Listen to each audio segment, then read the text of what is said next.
ज़मीन पे बेशुमार लड़के लड़कियों के लिए, क्योंकि उसकी प्यास बुझाता रहूं।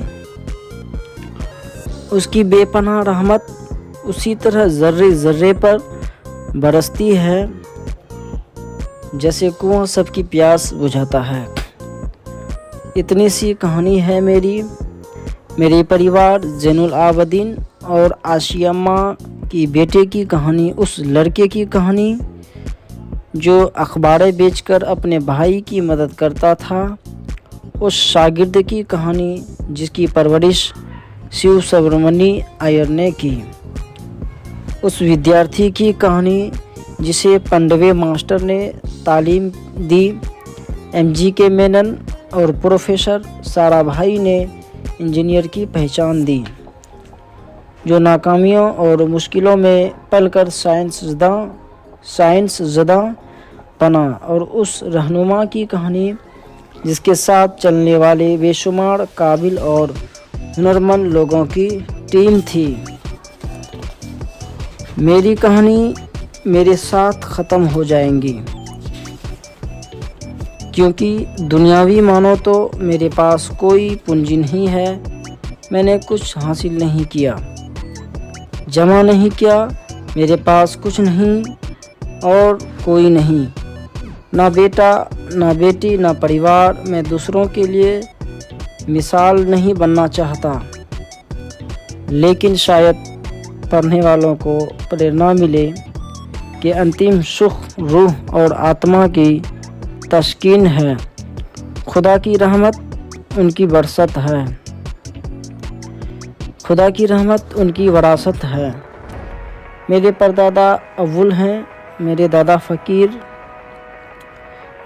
फ़कीर और मेरे वालिद ज़ैनुल आबदीन का ख़ानदानी सिलसिला अब्दुल कलाम पर ख़त्म हो जाएगा, लेकिन खुदा की रहमत कभी ख़त्म नहीं होगी, क्योंकि वो अमर है, लाफानी है।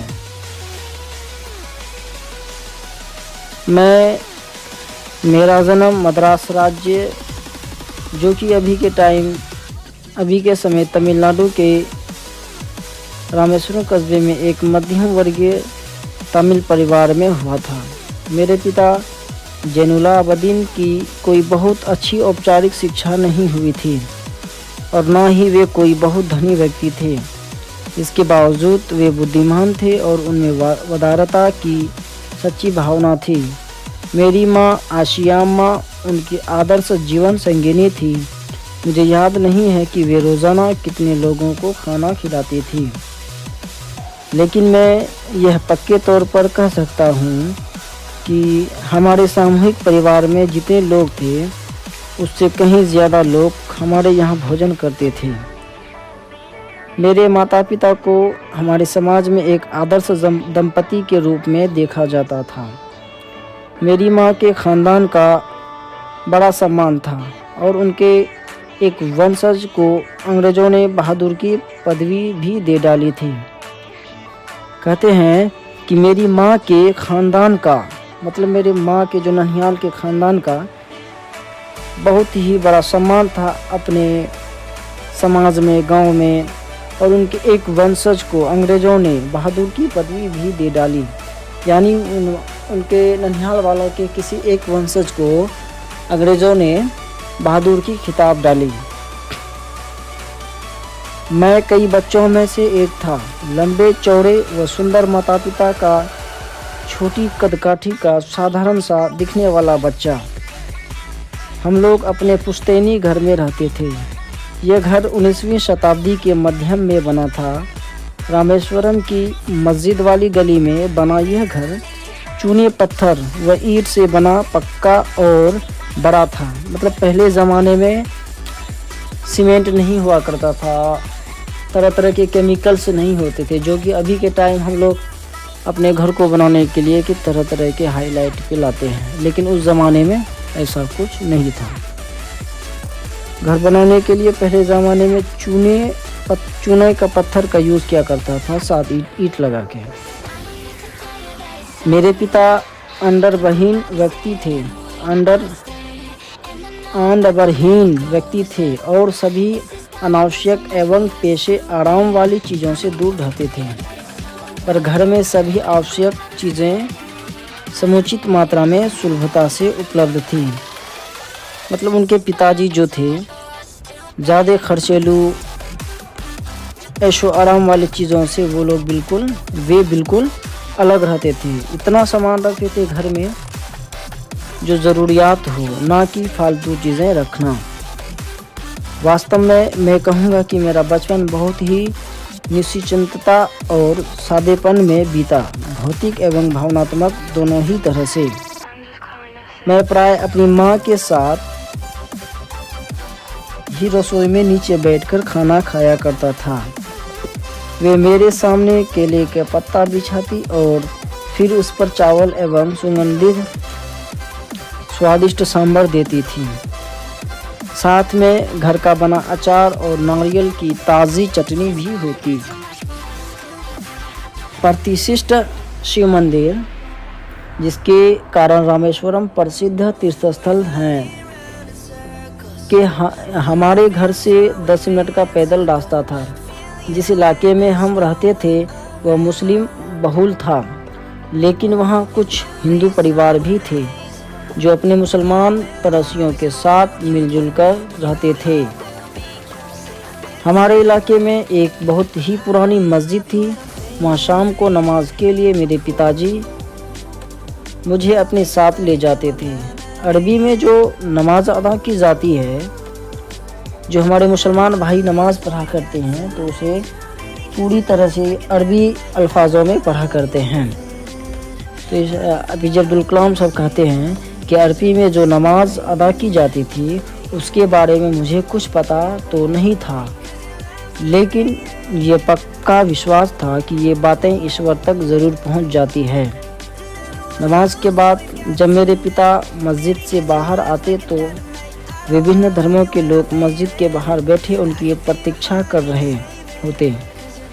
उनमें कई लोग पानी के कटोरे मेरे पिताजी के सामने रखते। पिताजी अपनी अंगुलियां उस पानी में डुबोते जाते और कुछ पढ़ते जाते।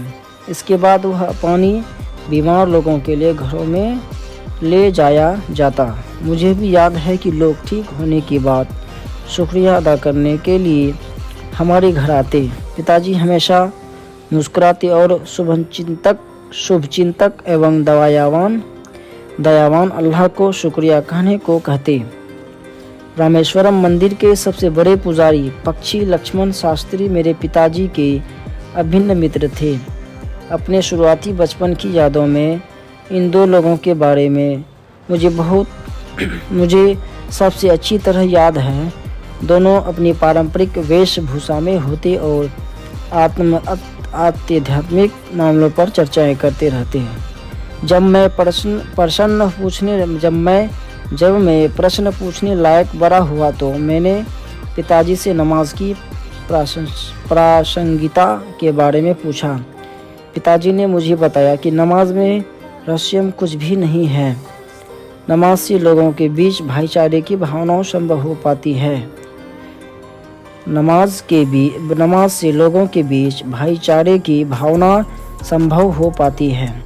वे कहते हैं, जब तुम नमाज पढ़ते हो तो तुम अपने शरीर से इत्र ब्रह्मांड का एक हिस्सा बन जाते हो, जिसमें दौलत, आयु, जाति या धर्म, पंथ का कोई भेदभाव नहीं होता।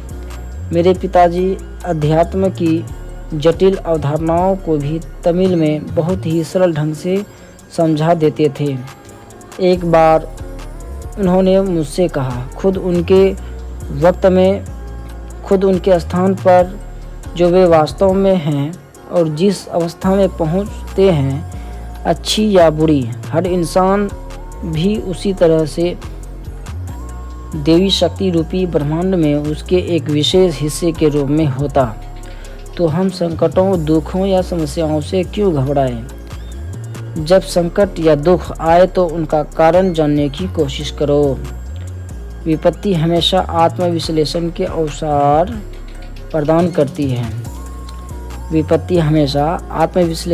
अवसर प्रदान करती है।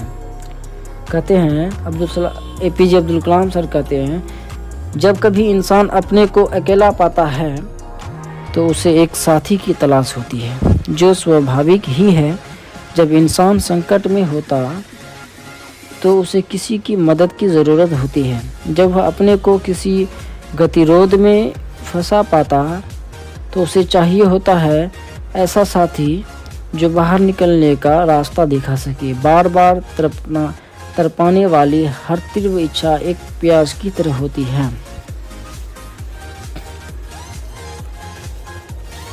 उन लोगों को यह बात क्यों नहीं बताते जो आपके पास मदद और सलाह मांगने के लिए आते? मैंने पिताजी से पूछा। उन्होंने अपने हाथ मेरे कंधों पर रखे और मेरी आंखों में देखा। कुछ क्षण वे चुप रहे, जैसे वे मेरी समझ की क्षमता जांच रहे हों। फिर धीमे और गहरे स्वर में उन्होंने उत्तर दिया। पिताजी के इस जवाब ने मेरे भीतर नई ऊर्जा और अपरिमित उत्साह भर दिया। जब कभी इंसान अपने को अकेला पाता है तो उसे एक साथी की तलाश होती है, जो स्वाभाविक ही है। जब इंसान संकट में होता है तो उसे किसी की मदद की ज़रूरत होती है। जब अपने को किसी गतिरोध में फंसा पाता तो उसे चाहिए होता है ऐसा साथी जो बाहर निकलने का रास्ता दिखा सके।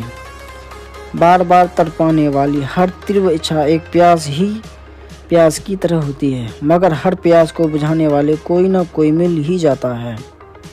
जो लोग अपने संकट की घड़ियों में मेरे पास आते हैं, मैं उनके लिए अपनी प्रार्थनाओं के जरिए ईश्वरीय शक्तियों से संबंध स्थापित करने का माध्यम बन जाता हूँ। हालांकि हर बार यह सही नहीं होता और ना ही कभी ऐसा होना चाहिए। मुझे याद है पिताजी की दिनचर्या पो फटने के से पहले ही सुबह 4 बजे नमाज़ पढ़ने के साथ शुरू हो जाती थी। नमाज के बाद वे हमारे नारियल के बाग जाया करते। बाग घर से करीब 4 मील दूर था। करीब दर्जन भर नारियल कंधे पर लिए पिताजी घर लौटते और उसके बाद ही उनका नाश्ता होता। पिताजी की यह दिनचर्या जीवन के 6 दशक के आखिर तक बनी रही। मैंने अपनी विज्ञान एवं प्रौद्योगिकी की सारी ज़िंदगी में पिताजी की बातों का अनुसरण करने का कोशिश की है। मैंने उन बुनियादी सत्यों को समझने का भरसक प्रयास किया है जिन्हें पिताजी ने मेरे सामने रखा, और मुझे इस संतुष्टि का आभास हुआ कि ऐसी कोई देवी शक्ति ज़रूर है जो हमें भ्रम, दुखों, विषाद और असफलता से छुटकारा दिलाती है तथा सही रास्ता दिखाती है। जब पिताजी ने लड़की की नौकाएं बनाने का काम शुरू किया, उस समय मैं 6 साल का था। यह नौकाएं तीर्थयात्रियों को रामेश्वरम से धनुषकोटी यानी सेतुकराई भी कहा जाता है। धनुषकोटी को सेतुकराई भी कहा जाता है। धनुषकोटी तक ले जाने के काम आती थी। एक स्थानीय ठेकेदार अहमद जलालुद्दीन के साथ पिताजी समुद्र तट के पास नौकाएं बनाने लगे। बाद में अहमद जलालुद्दीन की मेरी बड़ी बहन जोहरा के साथ शादी हो गई। नौकाओं से बोलते हैं, नाव को बोला जाता है। नौकाओं को आकार लेते दिखते वक्त मैं काफ़ी अच्छे तरीके से गौर करता था। पिताजी का कारोबार काफ़ी अच्छा चल रहा था। एक दिन 100 मील प्रति घंटे की रफ्तार से हवा चली और समुद्र में तूफान आ गया। तूफान में सेतुकराई के कुछ लोग और हमारी नावें बह गई। उसी में पामबान पुल भी टूट गया और यात्रियों से भरी ट्रेन दुर्घटनाग्रस्त हो गई। तब तक मैंने सिर्फ समुद्र की खूबसूरती को ही देखा। उसकी अपार एवं अनियंत्रित ऊर्जा ने मुझे हतप्रभ कर दिया। जब तक नाव की यह कहानी बेवक्त डूबी। उम्र में काफ़ी फ़र्क होने के बावजूद अहमद जलालुद्दीन मेरे अंतरंग मित्र बन गए। वह मुझसे करीब 15 साल बड़े थे और मुझे आज़ाद कहकर पुकारा करते थे। हम दोनों रोज़ाना शाम को दूर तक साथ घूमने जाया करते थे। हम मस्जिद वाले गली से निकलते और समुद्र के रेतीले तट पर चल पड़ते। मैं और जलालुद्दीन प्राय आत्माधिक विषयों पर बातें करते। एक प्रमुख तीर्थस्थल होने की वजह से रामेश्वरम का यह वातावरण हमारी आध्यात्मिक चर्चाओं में और भी प्रेरक सिद्ध होता। रास्ते में हमारा पहला पड़ाव शिव मंदिर हुआ करता था।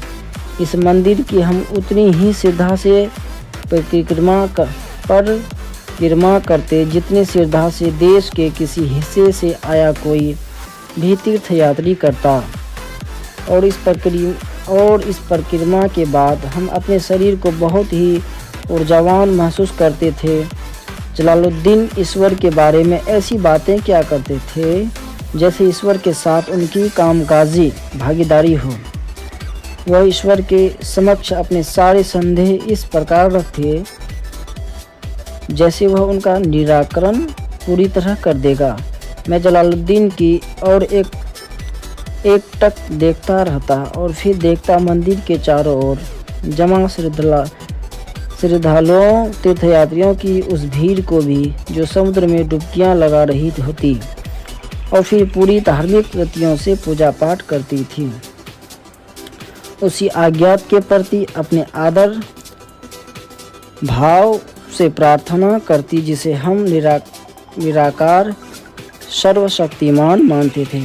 मुझे इसमें कभी संदेह नहीं रहा कि मंदिर में कई प्रार्थनाएं जहां जिस तरह पहुंचती है ठीक उसी तरह हमारी मस्जिद में पढ़ी गई नमाज भी वही जाकर पहुंचती है। जिस तरह पहुंचती है ठीक उसी तरह हमारी मस्जिद में पढ़ी गई नमाज भी वहीं जाकर पहुंचती है। मुझे आश्चर्य सिर्फ तब होता जब जलालुद्दीन ईश्वर से विशेष तरह का जुड़ाव कायम कर लेने की बात कहते। पारिवारिक परिस्थितियों के कारण जलालुद्दीन की स्कूली शिक्षा कोई बहुत ज़्यादा नहीं हुई थी। यही एक कारण रहा जिसकी वजह से जलालुद्दीन मुझे पढ़ाई के प्रति हमेशा उत्साहित करते रहते थे और मेरी सफलताओं से प्रसन्न होते थे। पढ़ाई से वंचित रह जाने की हल्की सी भी पीड़ा की झलक मुझे जलालुद्दीन में कभी देखने को नहीं मिली। जिंदगी